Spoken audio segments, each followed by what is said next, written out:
I'm Kirk Rintoul, and today we're looking at examining an Ontario land survey.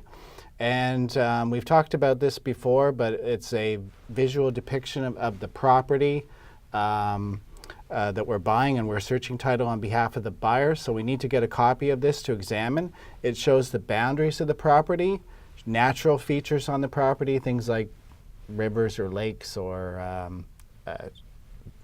major trees, if sometimes trees or hedges are used as a boundary fence. And we're looking to see whether or not it complies with the zoning. We're looking for problems on the survey. So I've taken a survey and simplified it down. Usually they're a little intimidating to look at, but the more you look at them, the better you get at them. And it's good in practice if you're starting out as a law clerk to sit with somebody who's more experienced and do it together and talk about what you see on the survey. But we're buying this property here called Lot 7, and this is the survey that we've obtained, and we had to get it, request it from the seller before the requisition date.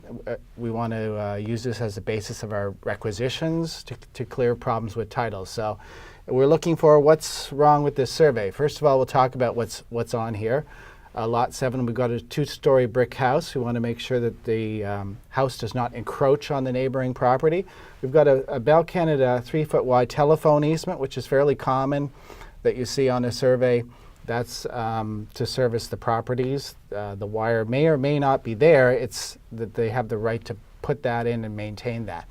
From Maple Street, our neighbor in Lot 8 is accessing a garage, and this is a right-of-way. This is a major easement that goes across the property, and we've got a hedge on that.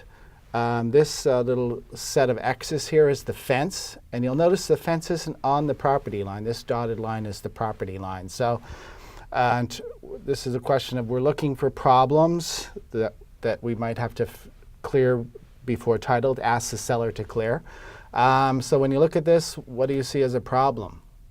Well, this garage here actually encroaches, it's trespassing on our property. So we've got a problem in terms of the neighbors got part of one of their buildings on our property, and obviously that's a problem that we would have to request to have part of that building removed. So that's a significant problem with this property. This right-of-way is a major right-of-way.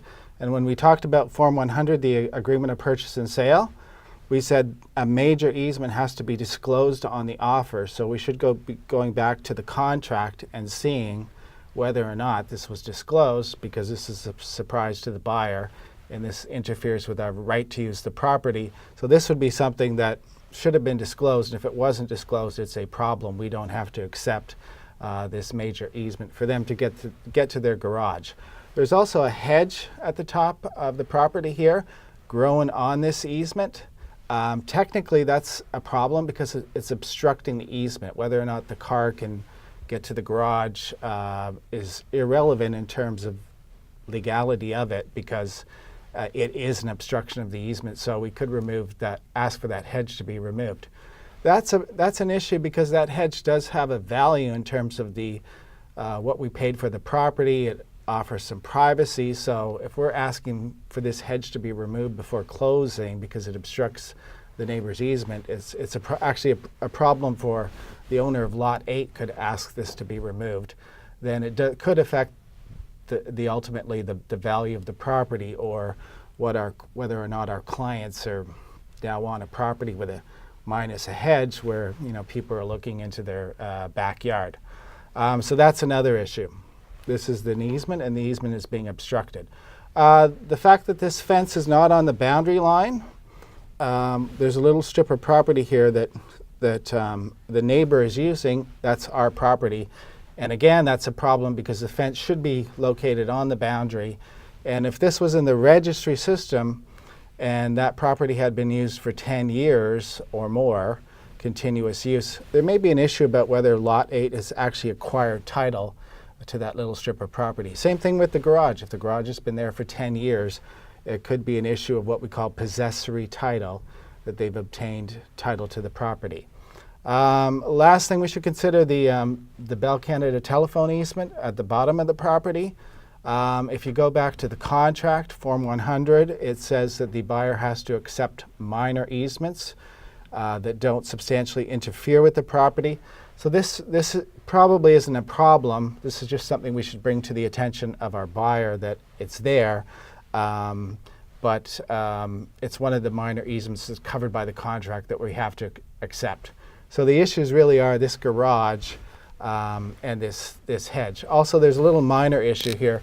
This fence goes right up to the edge of the garage here, and even though you're not driving along here unless you have a little tricycle or something, technically that's an obstruction of the easement. So once we've examined the easement, we're writing to the other side in our requisition, pointing out these problems, asking them to clear these problems. It'll be part of the contents of the requisition letter. Another thing we have to do is submit this survey to the municipality and ask them whether it complies with zoning, because there's lot coverage restrictions and setback requirements. And I've simplified the survey, but it will have the measurements in terms of how far these buildings are from the lot lines, because zoning usually requires that a structure be erected that's not too far from the lot line. So if, let's say there was a little shed here, you can't build a shed usually according to your local zoning bylaws right up to the boundary of the property. Usually they say it has to be set back a couple of feet. So that's what we're looking for, compliance with zoning. Could be very expensive, moving a building, moving a shed, and that would be a problem with the title. And always remember that we're here protecting our buyer. We're searching title, and this is one of the things that we do to make sure that our buyer's interests are protected. Okay, thank you, and we'll continue with these topics throughout the course.